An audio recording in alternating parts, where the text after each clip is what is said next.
Cadet college club, তাদের মধ্যে কি ভ্রাতৃত্ব শুরু একটা সম্পর্ক, একজন আর একজনের। আমি ক্যাডেট কলেজে আমি গিয়েছি, দেখলাম, এবং এটা এখানে দেখে কি সব ফিগার এখানে আছে। আজকে যদি কোনো আমার স্কুল নিয়ে কোনো সমস্যার কথা এখানে উচ্চারণ করি আমরা, ইনশাআল্লাহ সেটা সমাধান হতে খুব বেশি দেরি লাগবে না। এই জন্যই আসলে অ্যাওয়ারনেস স্কুলের মান দিন দিন খারাপ হয়েছে। আমি ঠিক সত্যের সঙ্গে বলছি যে এখন কি ছাত্রছাত্রীও রুটিন হয়, কে তাকে লিড করবে এইরকম স্টুডেন্টদেরকেও এই ধরনের রাজনীতি তারা ব্যবহার করে। এটা আজকে করে না, অনেকদিন ধরেই করে না।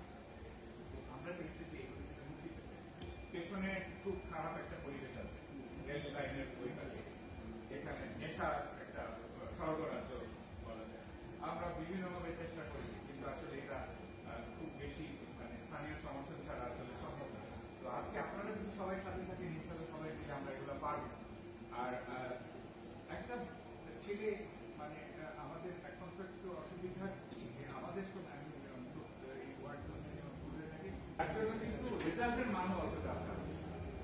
তো আমার মনে হয় যে লটারি পদ্ধতিটা আমাদের সৈয়দ হাসান ভাই আছেন, সরকারের পদে আছেন, আমরা দৃষ্টি আকর্ষণ লটারি পদ্ধতিটা আংশিক পূর্ণভাবে বন্ধ হইতে হবে। প্রথম শ্রেণীতে, শিশু শ্রেণীতে লটারি, আর তাছাড়া শিশু শ্রেণীতে এন্ট্রান্সটাই তো ভুল হয়ে যায় না, ওগুলা সব